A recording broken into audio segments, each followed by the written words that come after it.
अमित कुमार जी। राधे राधे प्रभु। राधे राधे महाराज जी। महाराज जी, मैं 16 वर्षों से फिल्म लाइन में था। महाराज जी, जब से मैंने मोबाइल के माध्यम से आपका सत्संग सुना, मेरा मन अभिनय में नहीं लग रहा और मैं मुंबई सब छोड़ छूट के वृंदावन रहने के लिए आ गया हूँ महाराज जी। नहीं, हमें लगता है कि अभिनय जीवन जीने के लिए है और जीवन प्रभु के लिए, ऐसा बना लो। अभिनय करना जीवन जीने के लिए है, अर्थ मिलता है और अर्थ से हमारे जीवन का पोषण होता है और जीवन प्रभु के लिए कर ले तो इसमें कोई परेशानी नहीं होगी। अभिनय कोई निषिद्ध बात नहीं है कि हम त्याग करें, ऐसी बात। हाँ, भगवान का जब हम सत्चिंतन करने लगते हैं तो फिर असत बातों में मन नहीं लगता, ये बात तो है। लेकिन जीवन जीने के लिए भगवान ने हमें यहाँ भेजा है, अपना अपना रोल है, सब अभिनय कर रहे हैं, सबका अभिनय, कोई माता का अभिनय, कोई पिता का अभिनय, कोई पति का अभिनय, कोई समाज के बहुत बड़े पद का अभिनय, सबको अभिनय। तो आपको जो अभिनय मिले वो आप अभिनय करो और भगवान का भजन करते रहो, तो क्या परेशानी है? नहीं, हाँ ऐसा करो, क्योंकि जीवन सबका एक रोल है, सबको अभिनय करना पड़ रहा है। अब यहाँ वृंदावन में जैसे, तो वृंदावन में मान लो कैसे रहोगे, कुछ ना कुछ तो अभिनय यहाँ भी करना पड़ेगा नहीं करना पड़ेगा। तो यहाँ कोई गलती का होने का चांस अगर हो तो हमें लगता है दूर रह के वृंदावन का चिंतन करे तो ज्यादा अच्छा है। यहाँ रहकर अगर कोई हमसे पाप बनने लगे, कोई गंदी बातें बनने लगी, गंदे आचरण हो जाए, तो हमें लगता है दूर रहकर यहाँ आओगे तो तत्काल पाप नष्ट हो जाएंगे, क्योंकि धाम है ना, और धाम में पाप बन गया। मान लो जवान शरीर है, अब कहीं इधर उधर किसी से गंदी बातें हो जाएं तो सब गड़बड़ हो जाएगा ना। मैं सोचता हूँ छोड़ के यहीं रहने लगूं प्रभु जी, मन नहीं लग रहा है। बाबा जी बन रहा है क्या? मैं तो वैसे ही सोच रहा था। अरे बहुत कठिन है बाबा जी बनना, बहुत कठिन है बाबा जी बनना, सच्चाई का बाबा जी बनना। सच्चाई में चलने में हमें लगता है कि अगर भेष ना रखे और सच्ची भक्ति की जाए तो और ज्यादा अच्छा है। मान लो अब हम लोग दूसरों के द्वारा दिए हुए अन्न, पैसा, कपड़ा लत्ता, उनका प्रयोग करके भजन कर रहे हैं, तो हमारे भजन का हिस्सा वहां भी तो जाएगा। तो आप मेहनत करके रोल करके कमा रहे हैं और खा रहे हैं और सच्चाई से भजन कर रहे हैं, तो आपका भजन आपके पास ही है। तो हमें लगता है जब कभी ऐसा कोई बैरागी अच्छा तो भले संत बन जाए, नहीं तो हमें लगता है संत बनना अब कलिकाल में धीरे धीरे कठिन हो रहा है, संतत्व में चलना। अब ऐसे ढोंग करना तो बहुत, लेकिन सच्चाई से चलने में बच्चों बहुत कठिन बात है, बहुत कठिन बात है। इसलिए हमें लगता है साधु वेश तो धरो मती, साधु बनो, अंदर से साधु बन जाओ और भेष संसारिक रखो और मेहनत करके कमाओ खाओ, दूसरों को खवाओ और खूब भजन करो, ये बढ़िया है। ठीक है, हाँ सर। शिवपाल जी, जज्जर, हरियाणा से। राधे राधे महाराज जी। महाराज जी, मैंने किसी ग्रंथ में पढ़ा था कि मृत्यु के समय जीवात्मा अपने सूक्ष्म शरीर के माध्यम से बाहर निकलती है तो तत्काल उसका संरक्षण करने के लिए उसके पूर्व स्वजन, इष्ट, गुरु आदि का सहयोग मिलता है। कुछ नहीं, कुछ नहीं है, सब नहीं, ऐसा कुछ नहीं होता। जो अज्ञानी जीव शरीर छोड़ता है तो कर्म बंधन में बंधा हुआ वो होता, स्वतंत्र नहीं होता और उसकी कोई रक्षा करने की जरूरत नहीं होती। वो दो प्रकार की गतियों को प्राप्त होता है, या तो नरकी गति को, और या पुण्यात्मा है तो स्वर्ग गति को। अगर स्वर्ग गति को जाता है तो देवलोक से आते हैं उसको लेने के लिए, अगर नरक गति को जाता है तो यमदूत लेने के लिए आते हैं। हरि गुरु सबकी रक्षा करते होते तो बात बन गई होती ना, सबकी बात बन गई होती। और जो भक्त है उसका जब शरीर छूटता है, जो वास्तविक भगवान की भक्ति करता रहा है, अंत समय में स्मरण हो गया भगवान का, तो भगवान को प्राप्त हो जाता है। अगर अंत समय स्मरण नहीं हुआ उसका तो पुण्यवानों के लोकों में जाकर के सुख भोगता है, फिर यहाँ मृत्यु लोक में श्रीवान, कुलवान, धनवानों के यहाँ उसका जन्म होता है और वो पूर्व भजन जहाँ से उसका रुका हुआ था वहाँ से फिर भजन चल करके वो भगवान को प्राप्त हो लेता है। तो ऐसी गतियाँ, ऐसा नहीं कि सब परिवार के स्वजन, कोई स्वतंत्र है क्या? कोई स्वतंत्र है क्या? सब परतंत्र है, कर्म के वशीभूत सब हैं। तो ऐसा थोड़ी कि तुम्हारे पिता आके तुम्हारी संरक्षा करेंगे, वो न जाने कौन से नरक में है या न जाने कौन से स्वर्ग में या न जाने कौन सी योनि में चले गए।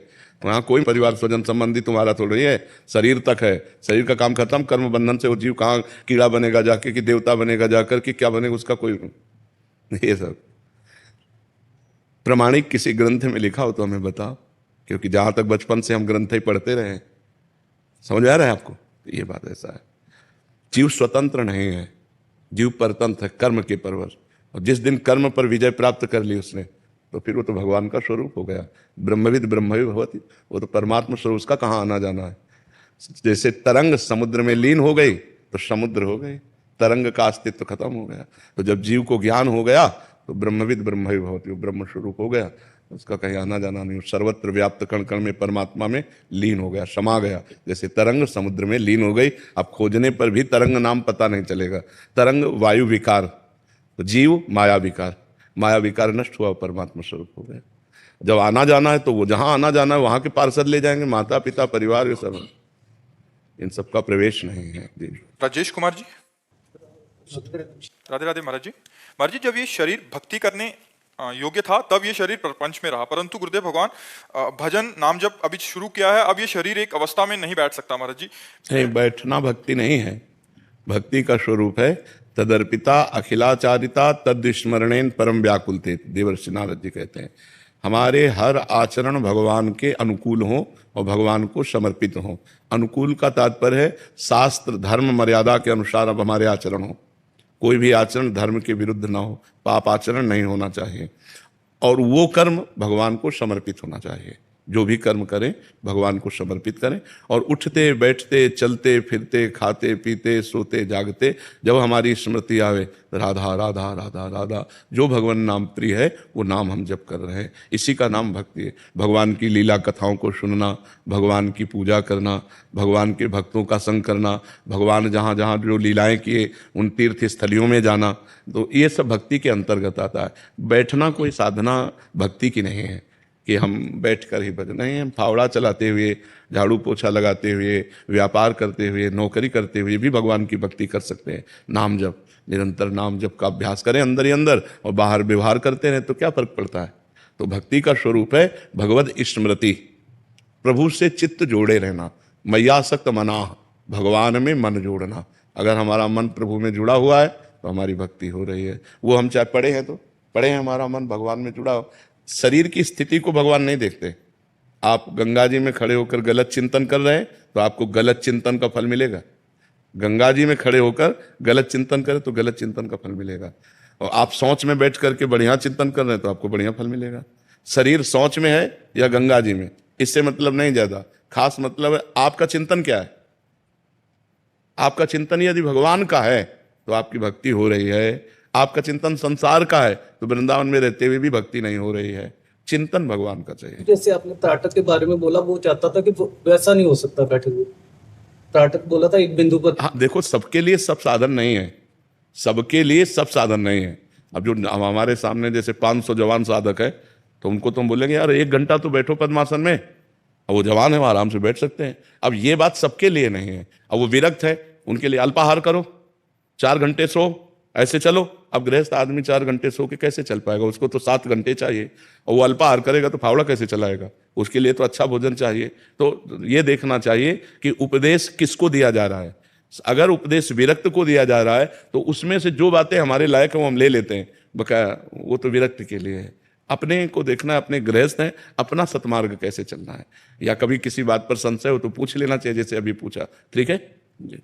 आशीष जी, राधा वल्लभ श्री महाराज जी, आपके चरणों में कोटि कोटि प्रणाम। महाराज जी, मेरा प्रश्न है कि जब नाम जप करते हैं तो जिनका नाम जप करते हैं यानी नामी के स्वरूप का ध्यान आता है, जैसे राधा नाम में राधा जी का स्वरूप का ध्यान आता है, वैसे राम जी में राम जी, इसी प्रकार जब तत्व रूप में राम कृष्ण राधा जी एक ही हैं तो नाम जप में स्वरूप में भेद क्यों है महाराज जी? क्योंकि नाम में भेद है ना, नाम में भेद है ना। राधा नाम लिया तो राधा रूप उन्होंने धारण किया है तो राधा रूप आएगा, राम नाम लिया तो राम रूप आएगा, शिव नाम लिया तो शिव रूप आएगा, अगर ओम नाम लियो तो तत्व आएगा। महाराज जी, एक छोटा सा प्रार्थना है, किसी ने स्वरूप के दर्शन ही नहीं किए हुए हैं तो नाम देखिए, रूप नाम आदि ना, वो नाम ही तो करवा रहा है। बिना नाम जब के ऐसे झांकी आ जाएगी क्या, ऐसे आ जाएगा क्या? ये चित्रपटों में जो है वही है क्या? अरे भाई, कोटि कोटि रसना जो रोम रोम प्रत्यो है, प्यारी जू के रूप को न प्रमाण कहो जाता है।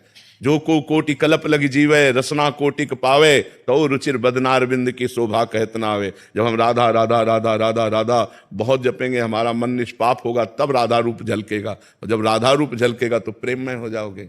समझ पा रहे हो आप? महाराज जी, प्राकृत स्वरूप चिदानंद स्वरूप एक नहीं हो सकता किसी से? नहीं, कदापि नहीं हो सकता।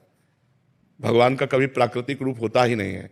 जैसे ये चित्रपट आप देख रहे हैं, ये मानसिक कल्पना में आया, इसमें जो स्याही लगी वो मायाकृत लगी हुई है, इसमें चित्रकार की भावना है।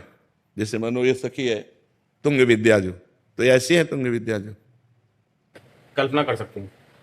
अब हम मानी संख्या तुंग विद्या जो, मानी संख्या, जैसे स्कूल में सवाल हल करना होता था तो लगाया जाता था मानी संख्या, कुछ भी रख लो और सवाल हल हो जाता था।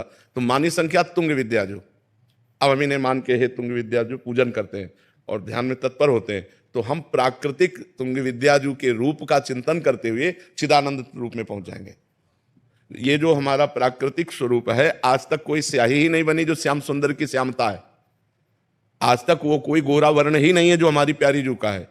पीता अरुणच्छम अनंत तड़िल लताभाम, एक बिजली चमकती तो होश खराब हो जाते हैं। अनंत बिजलियां एक साथ उदय हो, ऐसी कांति है श्री राधा किशोरी जू की, कैसे झेल पाएगा कोई। तो हम माना श्री राधा जी और पूजन करने लगे और नाम जप करने लगे, तो हमारी इंद्रियों में प्राकृतिक जो क्षमता थी वो हटने लगी और चिदानंद क्षमता आने लगी। धीरे धीरे धीरे धीरे ये रूप गायब हो जाएगा, जो असली स्वरूप है वो स्वरूप आ जाएगा यदि नाम जप कर रहे हैं और प्राकृतिक रूप की आराधना कर रहे हैं। जो प्राकृतिक हम पाषाण मूर्ति विराजमान किए या अष्ट धातु या चित्रपट रूप में, इन्हीं की आराधना से हमें वो चिदानंद रूप की प्राप्ति हो जाएगी। वास्तविक हमें चिदानंद तक पहुंचना। हाँ, चिदानंद तक पहुंचना है, क्योंकि जैसे हमारे प्राकृतिक नेत्र हैं और बिहारी जी चिदानंद में हैं, तो क्या हमें सुख मिलता है? अगर सुख मिले तो फिर बिहारी जी के सिवा और कुछ याद ना आवे, बिहारी जी के सिवा और कुछ देखने का मन ना हो। सुख मिले तब ना, लेकिन थोड़ी देर बाद फिर मंदिर देखने लगते हैं, इधर उधर देख के फिर अच्छा, तो ना वो नेत्र हैं और ना वो हम रूप देख पा रहे हैं। जो बिहारी जी का रूप स्वामी जी देखते थे वो हम देख पा रहे हैं क्या? हैं तो वही बिहारी जी। अब जब हम कुंज बिहारी श्री हरदास, कुंज बिहारी श्री हरदास खूब नाम जब करें, हमारे नेत्रों में जब चिदानंद पावर जागे, तो देखेंगे कि कोटि कोटि कामों को भी मूर्छित कर देने वाले बिहारी जो है, कोटि काम लावण्य बिहारी, कोटि काम, करोड़ों, एक काम पूरे त्रिभुवन को नचनी नाच नचाए, करोड़ों काम को भी मूर्छित कर देने वाले बिहारी जो हैं। अब वो भजन से होगा, खूब हम भजन करें, बिहारी जी की आराधना करें, तब हमें नेत्रों में नेत्र मिले, मानस नेत्र, तब फिर हम चिदानंद में देह तुम्हारी विगत विकार जान अधिकारी, फिर अधिकार वो आ जाएगा, फिर वो जानने में आ जाएगा। अभिषेक पांडे जी, फतेहपुर से। राधा वल्लभ से। राधे राधे महाराज जी। महाराज जी, मैं एक विद्यार्थी हूँ और घर से बाहर अकेले रहता हूँ। कभी कभी सबके बीच में पूर्व अभ्यासवश हंसी मजाक में वाणी या चेष्टा से गलती हो जाती है। एकांत में आता हूँ, भजन करता हूँ तो मन इतना तेज जलाता तो है। पहले 10 मिनट नाम कीर्तन किया करो, तो वाणी का अपराध नष्ट हो जाएगा। जब हम भजन में बैठें तो उसके पहले जो हमें नाम प्रिय हो वो नाम ध्वनि से कीर्तन करें, तो नाम कीर्तन से जो वाणी के द्वारा अपराध किया गया है वो तुरंत क्षमा हो जाता है। वाक्य इंद्रिय से जो पाप बनता है, अगर हमको लगता है कि हमारी वाक्य इंद्रिय से त्रुटि हो गई तो हम नाम कीर्तन करते हैं, फिर नाम जप में बैठते हैं। तो कीर्तन करने से निरपराध होकर के हमारे पापों का नाश कीर्तन से बहुत जल्दी होता है। नाम संकीर्तनम यस्य सर्व पाप प्रणाशनम, सारे पापों का नाश होता है। और फिर हम शांत भाव से बैठ करके नाम का चिंतन करें, नाम का जप करें। सुरेंद्र भाटिया जी। राधा राधा। राधे राधे गुरुजी। गुरुजी, पाप क्या है और पुण्य क्या है? जो शास्त्र कहता है कि ये करो उसे पुण्य कहते हैं, और जो शास्त्र कहता है ये ना करो वो पाप है। जैसे स्त्री स्वरूप 4 हैं, माँ, बहन, बेटी और पत्नी। और एक स्त्री स्वरूप पत्नी से जो व्यवहार करना है वो 3 से नहीं करना है। 3 में जो व्यवहार करना है वो पत्नी से नहीं करना। अगर आप पत्नी वाला व्यवहार इन 3 पवित्र संबंध, तो ये महापाप हो जाएगा। तो जो शास्त्र विरुद्ध आचरण है उन्हें पाप कहते हैं, और जो शास्त्र संयत, शास्त्र नियत कि ये करना चाहिए उसे पुण्य कहते हैं। भावना गोस्वामी जी, दिल्ली से। राधे राधे महाराज जी। महाराज जी, मन व प्रत्येक इंद्रियों में जो अंधकार फैला रखा है वो समय नष्ट कर रहा है। हमारा इस दुष्ट मन को हम कैसे केवल प्रभु में ही लगाएं? जन्म जन्म जाते जा रहे हैं, पर महाराज जी किसी जीवन में प्रभु नहीं मिले आज तक। महाराज जी, इस जीवन में उनका नाम और इसको कैसे पकड़ूं महाराज? जब पकड़ो ना, क्या जबान भगवान ने दी, राधा राधा राधा राधा राधा राधा। कान भगवान ने दिए, भगवान की चर्चा सुनो। आंख भगवान ने दिए, सब में भगवान की भावना करो। जैसे बिजली के बिना कोई यंत्र नहीं चल सकता, ऐसे भगवान के बिना कोई स्त्री पुरुष मनुष्य पशु पक्षी, इनमें जो चेतना है ये सब भगवान ही है। पर मन बहुत परेशान कर रहा है महाराज जी। मन परेशान कर रहा है क्योंकि मन को तुमने परेशानी जगह में लगा रखा है। अगर आनंद की जगह में लगाओ तो आनंद मिले। आनंद सिंधु प्रिया प्रीतम है, और परेशानी की जगह शरीर और संसार और भोग है, तो शरीर संसार भोगों में लगाओगे तो परेशानी पैदा होगी। प्रिया प्रीतम में लगाओगे तो आनंद प्रकट होगा। अब प्रिया प्रीतम में लग नहीं रहा क्योंकि बहुत जन्मों से संसार में लगा रहा है, तो अब प्रयास करो। मनुष्य जन्म मिला है, प्रयत्न मिला है, आप उठते बैठते चलते फिरते राधा राधा राधा राधा जब